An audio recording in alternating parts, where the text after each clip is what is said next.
Hi friends, Vinees വേൾഡിലേക്ക് എല്ലാവർക്കും സ്വാഗതം. ഈ ചാനൽ സബ്സ്ക്രൈബ് ചെയ്യാത്തവരൊക്കെ ഒന്ന് സബ്സ്ക്രൈബ് ചെയ്ത് ബെൽ ബട്ടൺ കൂടി എനാബിൾ ചെയ്ത് തൊട്ടടുത്ത് കാണുന്ന ഓൾ എന്നെല്ലാം കൂടി എനാബിൾ ആക്കിയാൽ മാത്രമേ ഞാൻ ഡെയിലി അപ്ലോഡ് ചെയ്യുന്ന വീഡിയോസിൻ്റെ നോട്ടിഫിക്കേഷൻസ് നിങ്ങൾക്ക് കറക്റ്റായി ലഭിക്കുകയുള്ളൂ. നമ്മളിപ്പോൾ ഇവിടെ ഉണ്ടാക്കുന്നത് രസ്മലായി കേക്കാണ്. അതിനായിട്ട് 1 കപ്പ് മൈദ എടുത്തിട്ടുണ്ട്, 1/2 teaspoon baking soda, 1 teaspoon baking powder, 2 table spoon cornflour. ഇത് ഇത്രയും നമ്മൾ ഒരുമിച്ചാക്കിയിട്ട് ഒന്ന് അരിച്ചെടുക്കണം. 3 പ്രാവശ്യം അരിച്ചെടുക്കാം കേട്ടോ. ഇനി 4 മുട്ട എടുത്തിട്ടുണ്ട്. അത് എഗ് വൈറ്റ് വേറെ യോക്ക് വേറെ ആയിട്ട് സെപ്പറേറ്റ് ചെയ്ത് വെച്ചിട്ടുണ്ട്. അതിൽ വൈറ്റ് നമ്മൾ നന്നായിട്ട് അടിച്ചെടുത്തിട്ടുണ്ട്. അത് കമത്തിയാലും പോവില്ല കേട്ടോ, അതുപോലെ ആക്കിയെടുക്കണം. കണ്ടോ, ഇതിപ്പോൾ കമത്തി നോക്കിയിട്ട് പോകണില്ല. ഇനി നമ്മൾ അടുത്തായിട്ട് അടിച്ചു കൊടുക്കുന്നത് എഗ് യോക്കാണ്.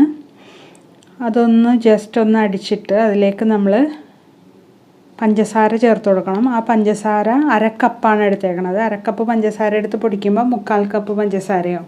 ഇതിൻ്റെ കൂടെ 2 ഏലക്കായും കൂടി ഇട്ട് പൊടിച്ചിട്ടുണ്ട് കേട്ടോ.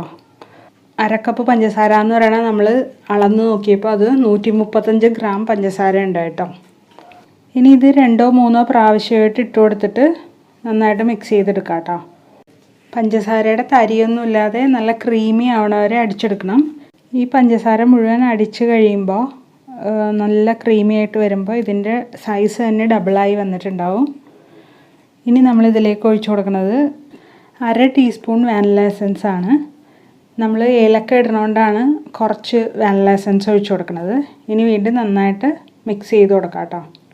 ഇപ്പോൾ ഇത് നന്നായിട്ട് അടിച്ചെടുത്തിട്ടുണ്ട്. ഇതിൻ്റെ കളറ് കണ്ടോ, കുറച്ച് വ്യത്യാസം വന്നേക്കണത്. എന്നിട്ട് അതിൻ്റെ സൈസും അതിൻ്റെ വോള്യൂമും കൂടിയിട്ടുണ്ട്. ഇപ്പം നമ്മൾ ഒഴിച്ചു കൊടുത്തത് 1/2 കപ്പ് സൺഫ്ലവർ ഓയിലാണ്. ഇതൊന്ന് ബീറ്റ് ചെയ്ത് കൊടുക്കാം. ഇനി നമുക്കിതിലേക്ക് പൊടി ഇട്ട് കൊടുക്കാം കേട്ടോ. ആദ്യം കുറച്ച് പൊടി ഇട്ട് മിക്സ് ചെയ്യാം. എല്ലാം കൂടി ഒരുമിച്ചിട്ട് കൊടുത്തിട്ടുണ്ടെങ്കിൽ കട്ട ആയി പോകാനുള്ള ചാൻസ് ഉണ്ട്. അതുകൊണ്ടാണ് നമ്മൾ കുറേ പ്രാവശ്യം 3 പ്രാവശ്യമൊക്കെ ആയിട്ട് ഇട്ട് കൊടുത്താൽ മതി. ആദ്യം ഇത്തിരി പൊടി ഇട്ട് മിക്സ് ചെയ്ത് കഴിഞ്ഞിട്ട് പിന്നെ ഇട്ട് കൊടുക്കുന്നത് കുറച്ച് മുട്ടയുടെ വെള്ള പതപ്പിച്ച് വെച്ചതാണ്. നല്ല സോഫ്റ്റായിട്ട് മിക്സ് ചെയ്ത് കൊടുക്കണം കേട്ടോ. കട്ട് ആൻഡ് ഫോൾഡ് മെത്തേഡിലാണ് നമ്മൾ ചെയ്ത് കൊടുക്കുന്നത്. വീണ്ടും നമ്മൾ പൊടി ഇട്ട് കൊടുത്തിട്ടുണ്ട്. അത് മിക്സാക്കി കഴിയുമ്പോൾ വീണ്ടും മുട്ട ഇട്ട് കൊടുക്കാം. അങ്ങനെ 3 പ്രാവശ്യം രണ്ടും മാറി മാറി ഇട്ട് കൊടുത്ത് മുഴുവൻ ഇട്ട് മിക്സ് ചെയ്തെടുക്കാം കേട്ടോ.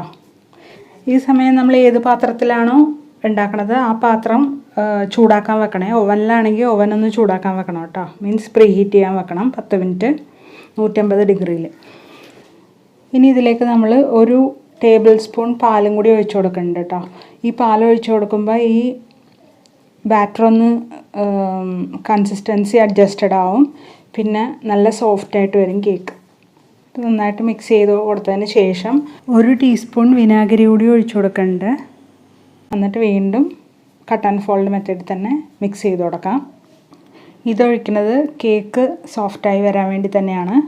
നമ്മളിത് ബേക്ക് ചെയ്യാനായിട്ട് 8 ഇഞ്ചിൻ്റെ കേക്ക് മോൾഡാണ് എടുത്തേക്കണത്. അതിൻ്റെ ഇടയിൽ ആ സെയിം അളവിൽ തന്നെയുള്ളൊരു പാർച്ച്മെൻറ്റ് പേപ്പർ, അതായത് ബട്ടർ പേപ്പർ വെച്ച് കൊടുത്തിട്ടുണ്ട്. ആ ബട്ടർ പേപ്പറിലും സൈഡിലും ഒക്കെ എണ്ണ തേച്ച് കൊടുത്തിട്ടുണ്ട്. ഇനിയിപ്പോൾ നമ്മൾ ഈ പാത്രത്തിലേക്ക് ഒഴിച്ചു കൊടുക്കുകയാണ്. ഇപ്പോൾ മുഴുവൻ ഒഴിച്ചു കൊടുത്തിട്ടുണ്ട്. ഇത് ഒന്ന് 3 പ്രാവശ്യം തട്ടി കൊടുക്കാം. എന്നിട്ട് നമ്മുടെ പ്രീ ഹീറ്റ് ചെയ്യാൻ വെച്ച ബിരിയാണി പോട്ടിലേക്ക് നമ്മളിത് വെച്ച് കൊടുത്തിട്ടുണ്ട്. ബിരിയാണി പോട്ടിൻ്റെ മുകളിലൊരു ഫ്രെയിം വെച്ചിട്ടുണ്ട് കേട്ടോ. ഇനി അടച്ചു വെച്ച് ഒരു 30 മിനിറ്റ് വേവിക്കാം. ചെറിയ പാത്രമാണെങ്കിൽ ഇതിലും കൂടുതൽ സമയം എടുക്കും കേട്ടോ. ഇതിപ്പോൾ വലിയ പാത്രം ആയതുകൊണ്ടാണ് ഇത്രയും സമയം കൊണ്ടായത്. ഇപ്പോൾ 30 മിനിറ്റ് ആയിട്ടുണ്ട്. നമുക്കൊന്ന് കുത്തി നോക്കാം. ഇതിൻ്റെ സ്മെല്ലും കൂടി ശ്രദ്ധിക്കണം കേട്ടോ. ഇപ്പോൾ അത് ക്ലീനായിട്ട് വന്നിട്ടുണ്ട്. ഇപ്പോൾ ഇത് ബേക്കായിട്ടുണ്ട്. ഇനി നമ്മളിത് ആറാൻ വെക്കാം. ഞാനിത് ബേക്ക് ചെയ്തത് രാത്രിയാണ്. പിറ്റേ ദിവസമാണ് ക്രീം ചെയ്യണത്. ഈ പാത്രം, അതായത് ഈ ബൗള് ബീറ്ററിൻ്റെ ബ്ലേഡും നേരത്തെ തന്നെ തലേ ദിവസം തന്നെ ഫ്രിഡ്ജിൻ്റെ ഉള്ളിലെടുത്ത് വെച്ചിട്ടുണ്ടായിരുന്നു. ഫിയോണയുടെ ക്രീമാണ് നമ്മളിവിടെ ഉപയോഗിക്കുന്നത്. അതും നമ്മൾ ഫ്രീസറിൽ നിന്ന് ഫ്രിഡ്ജിലേക്ക് എടുത്ത് വെച്ചിട്ടുണ്ടായിരുന്നു. ഈ ബൗളൊന്ന് തുടച്ചു കൊടുത്തിട്ടുണ്ട് കേട്ടോ. ഒരു ടിഷ്യൂ പേപ്പർ വെച്ച്, ഒട്ടും വെള്ളം ഉണ്ടാകാൻ പാടില്ല നമ്മളിത് ബീറ്റ് ചെയ്യുമ്പോൾ. നമ്മൾ ഈ ബൗളിൻ്റെ അടിയിലേക്ക് കുറച്ച് ഐസ് കട്ട ഇട്ടിട്ട് അത് വെച്ച് കൊടുത്തിട്ടുണ്ട് കേട്ടോ. പെട്ടെന്നൊന്ന് ബീറ്റായി സ്റ്റിഫായി കിട്ടാൻ വേണ്ടിയാണ്. ഇനി നമ്മൾക്ക് അടിച്ചു കൊടുക്കാം.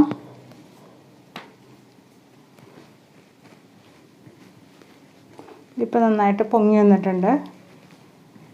കുറച്ചും കൂടി ഒന്ന് നന്നായിട്ട് സ്റ്റിഫായി വരണം, അതുവരെ അടിച്ചു കൊടുക്കാം കേട്ടോ. ഇപ്പോൾ ഇത് നന്നായിട്ട് സ്റ്റിഫായി വന്നിട്ടുണ്ട്. സ്റ്റിഫാകാന്ന് വെച്ചിട്ടുണ്ടെങ്കിൽ ഇങ്ങനെ ഇതിങ്ങനെ പൊക്കുമ്പോൾ പൊങ്ങി ഇങ്ങനെ നിൽക്കും, പിന്നെ കമത്തിയാലും പോവില്ല. ഇതൊക്കെയാണ് ഇതിൻ്റെ സിംറ്റംസ്. ഇത് നമുക്ക് ഒരു അരമണിക്കൂറോ അല്ലെങ്കിൽ 1 മണിക്കൂറൊക്കെ ഫ്രിഡ്ജിൽ വെച്ച് കൊടുക്കാം കേട്ടോ. ആ സമയം നമുക്ക് ഒരു ഫ്രൈ പാൻ അടുപ്പത്ത് വെച്ചിട്ട് അതിലേക്ക് 1/4 കപ്പ് പഞ്ചസാര ഇട്ട് കൊടുത്തിട്ടുണ്ട്. അതൊന്ന് കാരമലൈസ് ചെയ്യാൻ വേണ്ടിയാണ് ഇട്ടേക്കണത്. അതിപ്പോൾ ആദ്യം ഒന്നും ഇളക്കി കൊടുക്കരുത്. ഇപ്പോൾ കരിഞ്ഞ് തുടങ്ങിയപ്പോൾ ഒന്ന് മെൽറ്റായി തുടങ്ങുമ്പോഴാണ് നമ്മൾ ഇളക്കി കൊടുക്കേണ്ടത്. ഇത് ഫ്ലെയിം കുറച്ച് വെക്കാം കേട്ടോ. എന്നിട്ട് നന്നായിട്ട് മിക്സ് ചെയ്ത് കൊടുത്തുകൊണ്ടിരിക്കാം. ഇത് മുഴുവൻ അലിയണ വരെ മിക്സ് ചെയ്യാം കേട്ടോ.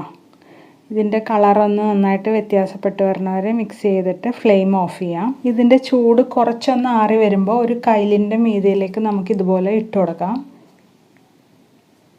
ഒരു സ്പൂൺ കൊണ്ട് എടുത്ത് ഒഴിക്കുകയാണെങ്കിൽ കുറച്ചുകൂടി നന്നായിട്ട് വരും. എന്നിട്ട് പെട്ടെന്ന് തന്നെ നമുക്കിങ്ങനെ ഇളക്കിയെടുക്കാം. കണ്ടോ, ഇപ്പോൾ ഇതൊരു ഡിസൈനായി വന്നില്ലേ. കുറച്ച് വലിയ കയ്യിലെടുക്കണ, കുഴിയുള്ള കയ്യിലെടുക്കണതാണ് നല്ലത്. ഇപ്പോൾ നമ്മളൊരു ബോർഡിലേക്ക് കേക്ക് ഡിമോൾഡ് ചെയ്ത് വെക്കുകയാണ്. പാർച്ച്മെൻറ്റ് പേപ്പറൊക്കെ കീറിക്കളഞ്ഞിട്ടുണ്ട്. ഇതിപ്പോൾ നല്ല സോഫ്റ്റായി വന്നിട്ടുണ്ട്. കണ്ടോ, നമ്മൾ രസമലായി ഉണ്ടാക്കിയത് ഈ കേക്ക് ഉണ്ടാക്കാൻ വേണ്ടിയാണ് കേട്ടോ.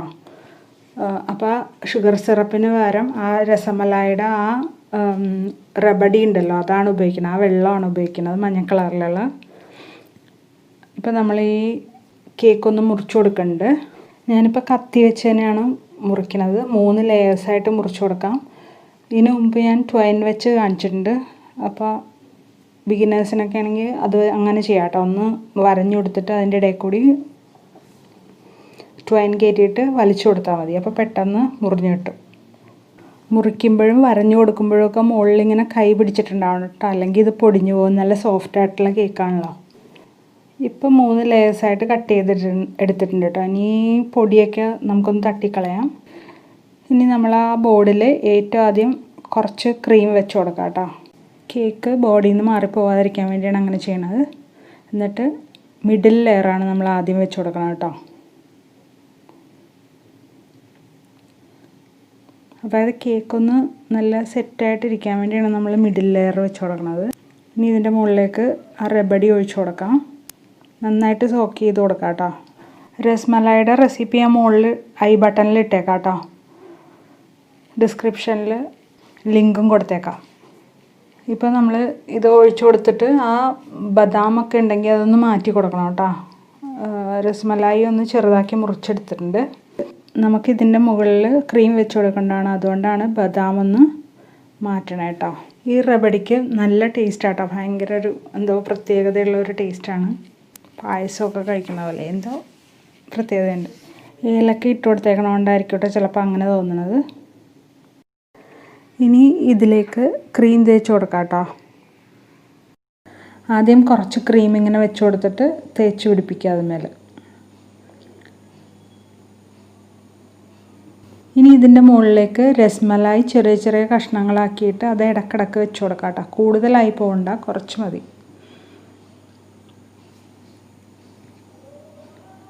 ഏകദേശം എല്ലായിടത്തും ആക്കി കൊടുത്തിട്ടുണ്ട്. എന്നിട്ട് നമുക്ക് ഒന്ന് അമർത്തി കൊടുക്കാം.